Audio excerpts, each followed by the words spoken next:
Good morning. We are now in the final run for this new StarSem launch with a Soyuz Fregat launched from Baikonur to loft 6 Globalstar-2 satellites into their orbit. As you know, this is the 10th time that Arianespace and StarSem are going to launch Globalstar satellites since we began in 1999, 12 years ago, for the launch of 24 satellites of the first generation. And a few years later, we launched as well 8 other satellites for replacement. And last year, we started the deployment of the second generation with the launch of 6 Globalstar-2 satellites with a Soyuz Fregat. It was last October. So we have been very busy these last weeks to prepare this launch because we are going to launch this year in 2011 a total of 18 Globalstar-2 satellites. After the launch of tonight, we still have 2 other launches of Soyuz Fregat to complete the deployment of the second generation constellation of Globalstar. And now we have this launch, Soyuz Fregat Globalstar-2.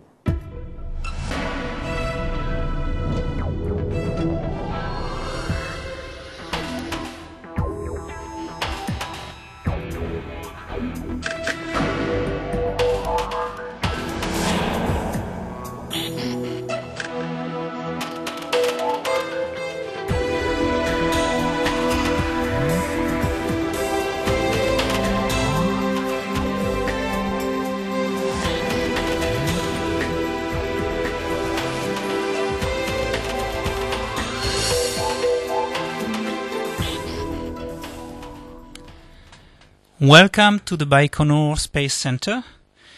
Good morning to the internet viewers watching us live in Europe. Good evening to those watching us live from the United States and especially in Milpitas, California. After solving the technical difficulty which prevented the launch to take place on July 11th, today is the second attempt of the 1774th launch of Soyuz, which is also the 23rd StarSem launch. I'm Jérôme Rive, I'm Program Director at Arianespace, and I will comment this launch with you today. So, as Mr. Le Gall said in his opening speech, there is a long tradition of cooperation between Arianespace, StarSem and Globalstar. There were already 8 launches in 1999 and in 2007 for the first generation of Globalstar satellites.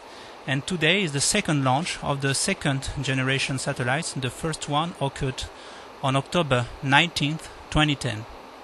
But now let's have a look at the main features of tonight's mission on Soyuz with Globalstar-2.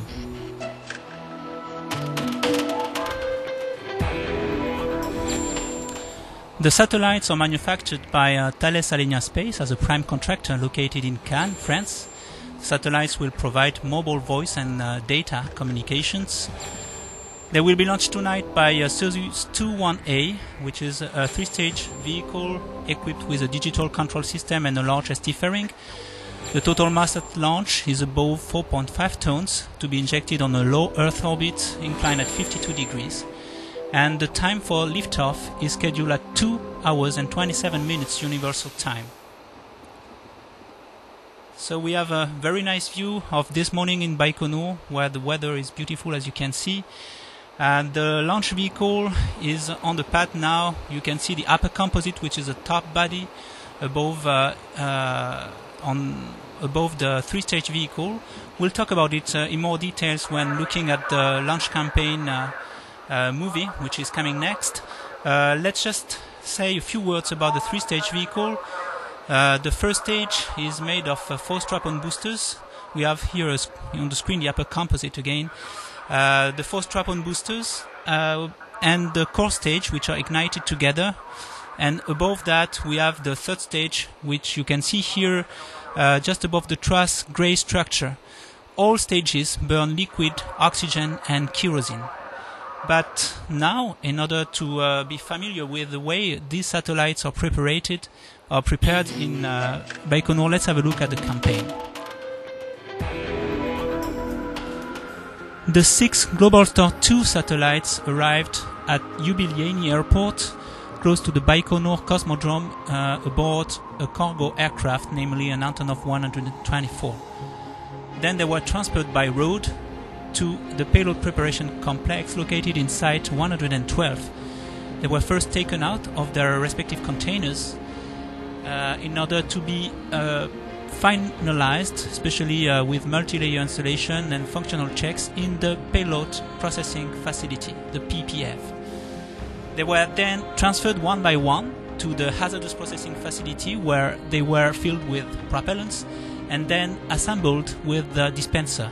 You could see that the dispenser is made of two parts, top part and bottom part. Top part holds 2 satellites, the bottom part holds 6 satellites. Then the stack, which consists of the satellites and the dispenser, was transferred in a dedicated container to the upper composite integration facility in order to be first mated on the Fregat upper stage, which is the final stage of the Soyuz launch vehicle, enabling to inject accurately the satellites onto the required orbit. It burns hydrogen and nitrogen tetroxide. Then the full nose block, which is the assembly of all these bodies, was tilted to the horizontal before being encapsulated into the white ST fairing. After this operation has been completed, the upper composite is put onto a track, which is then trailed by the train in order to transfer it from Site 112 to Site 31, which is about 30 to 50 kilometers away, and where is located the launch vehicle assembly hall. This is the place where the upper composite is mated to the third stage, and then this module is mated to the rest of the launch vehicle, also named the packet, consisting of the first and second stages. And this is, at the end, a fully integrated launch vehicle which is ready to be transferred on its erector mast from the assembly hall to the launch pad. As you could see, a multiple satellite launch campaign like this one is rather complex to manage. It's also a challenge when performing system engineering tasks, but this is an expertise that both Arianespace and Starsem have acquired through the years. Arianespace with its dual launch policy on the Ariane 5 rocket, which is the most powerful rocket of the fleet, the launch vehicle fleet, and Soyuz, Starsem, of course, with the constellations, especially Globalstar, which the 10th launch is performed tonight, but also with other constellations, and especially the Galileo constellations, which is going to be launched soon, and especially with the first launch of Soyuz in French Guiana, which is going to be performed on October 20th, 2011. But on that point, let's have a look at the very latest news. May 20th, Arianespace successfully delivered 2 new telecom satellites, ST2 for Taiwan and Singapore and GSAT-8 for India. The mission, the third of the year, was the 44th straight success for the European launcher. In June, Arianespace participated in the SATCOM Africa trade show. The company helps develop telecoms for the continent, recently by launching RASCOM CAF-1R and Nilesat last year, and Intelsat New Dawn in April. Arianespace, ESA and the European Commission have announced that the first 2 satellites in Europe's Galileo GPS program will be launched by the first Soyuz mission from French Guiana on October 20th. The 2011 Icarus Prize, honoring a personality in the space sector, was awarded to Jean-Yves Le Gall. Mr. Le Gall received the prize for his industrial and commercial success. Arianespace confirmed its leadership of the global satellite market at the 49th Paris Air Show at Le Bourget Airport last week, and highlighted its family of launchers during official visits by both the French and Russian prime ministers and other political leaders from France and Europe. Since its founding in 1980, Arianespace has signed over 300 launch contracts and orbited nearly 300 satellites. Also at the Paris Air Show, Arianespace signed to launch Astra 5B for SES. The 5.8-ton satellite will be delivered by an Ariane 5 in mid-2013. Welcome back to the Baikonur Cosmodrome. We are now less than 5 minutes from liftoff, and we're entering the final stages of the launch vehicle preparation. You can see here a view below the launch pad. A few seconds ago, Fregat upper stage was switched on from the ground power supply to the onboard power supply, now relying only on its own batteries, fully autonomously. It was also the case a little bit earlier for the 6 Globalstar satellites. So all these bodies beneath the fairing are now relying on their own batteries to get power, and they are ready to be launched. In a few minutes, we're going to have also, as a major operation, the umbilical connection drop-off. The umbilical connection enables the ground support equipment of both Fregat and the satellites to be monitored and controlled throughout the countdown. But let's now have a look at the last stage of launch vehicle preparation prior to the countdown.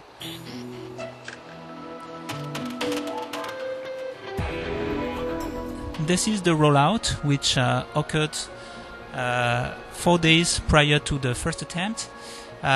So we left a fully integrated launch vehicle in the launch vehicle assembly hall in our movie relating the launch campaign. And this transfer is performed in always at the same time, 7:30 a.m. Local time.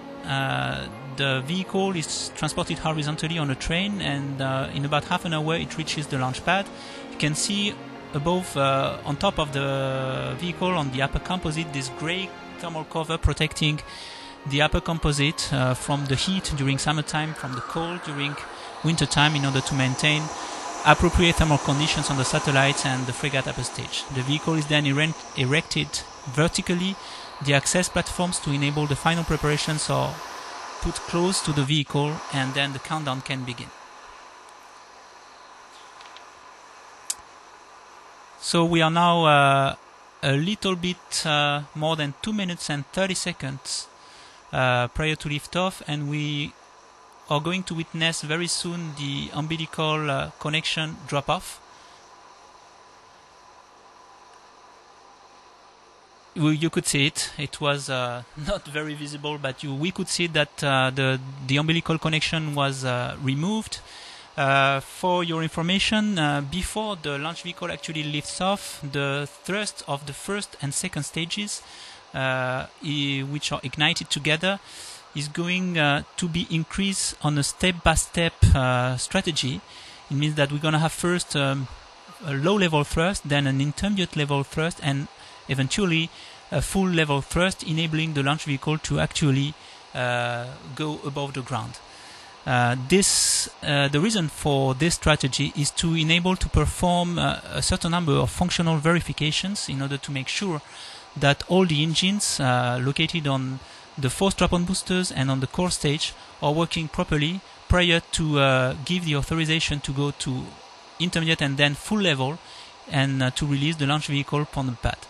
When reaching the full level, the full thrust level, the launch vehicle has enough power to remove the support arms, which are the green arms you could see earlier that you had on the screen before with the yellow ballast on the top, and you will see these arms pulled away from the launch vehicle at liftoff. So we are now very close to liftoff, only 1 minute to go. The last mass is going to be retrieved in a few minutes. The sky is very clear, so we'll probably be able to see the rocket for a while after liftoff. But I'm going to let you now enjoy this beautiful show, which is always the launch of a rocket, and especially of a Soyuz rocket. See you in a few seconds after liftoff.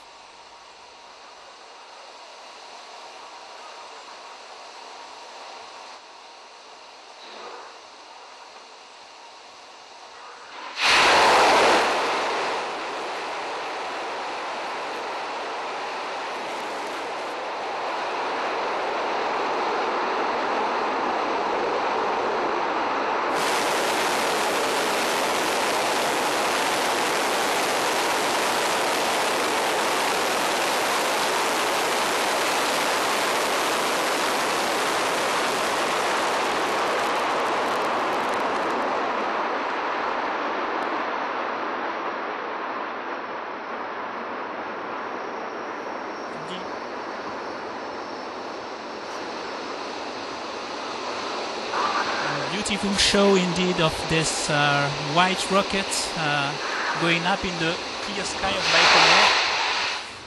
You can see the first and second stages which ignited properly and now powering the rocket above in the sky. So according to the information I have from Baikonur, all parameters are nominal and the mission is going just fine now. The next step is going to be the separation of the 4 strap-on boosters, separation of the first stage, which is going to happen approximately at 2 minutes. For your information, the 3-stage vehicle is made by TSKB Progress in Samara, which is located about 1,000 kilometers southeast of Russia.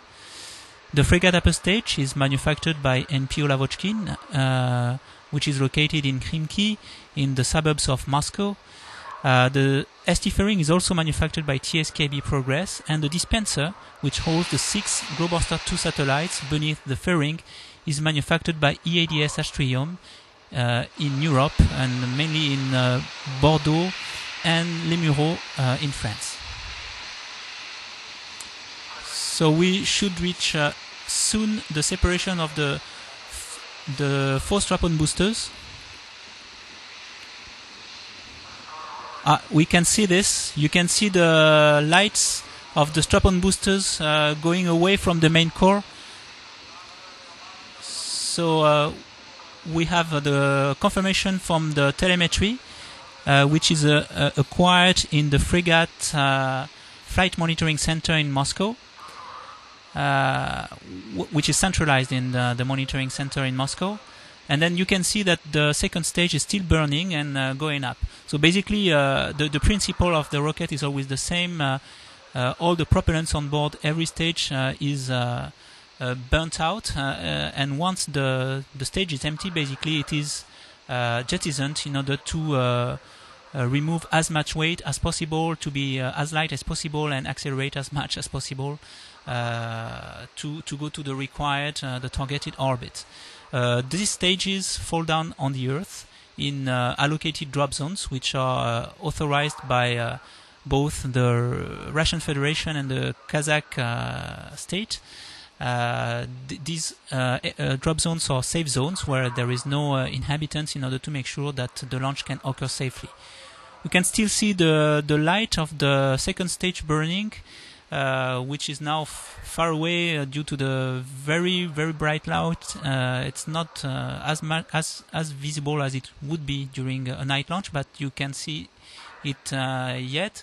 We are at 3 minutes and a half after liftoff, and the following step will be the separation of the second stage from the third stage. Remember, there was a truss between these 2 stages, and it's at the level of this truss that the second stage is going to be separated at approximately 4 minutes and 47 seconds after liftoff. So it's in less than a minute if the mission is still going on nominally, as it is said from Baikonur and from Moscow.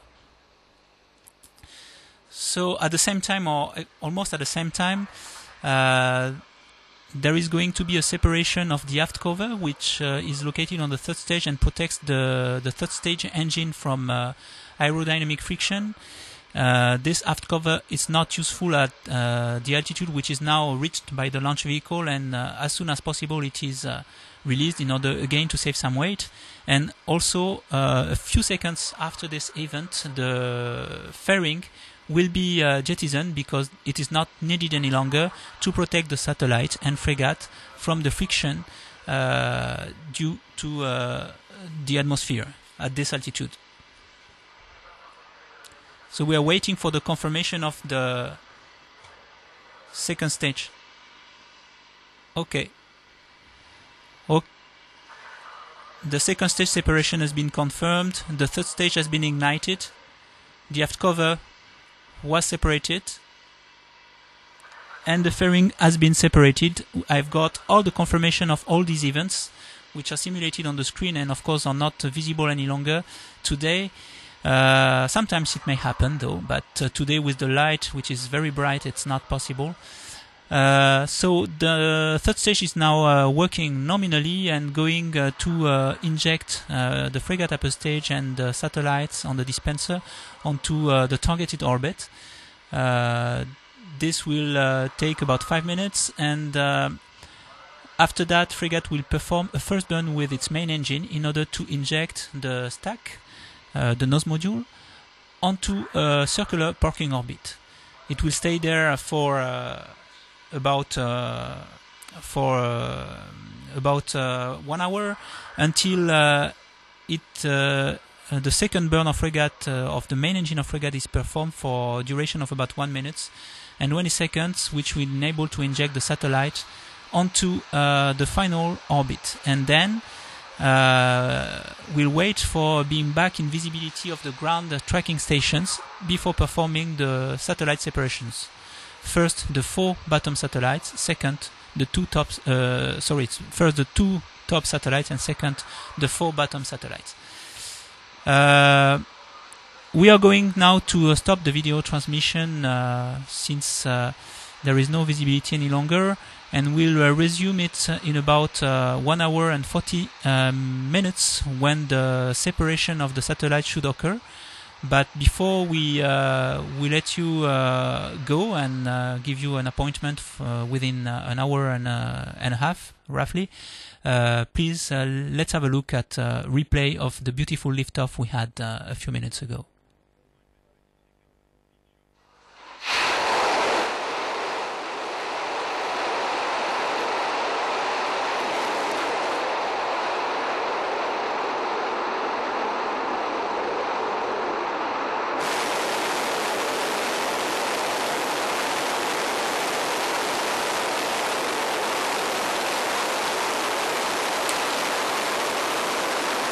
Beautiful liftoff, and goodbye. See you in about 1 hour and a half to get the results of this mission and hopefully confirm the separation of the 6 Globalstar-2 satellites on the targeted orbit. Bye bye.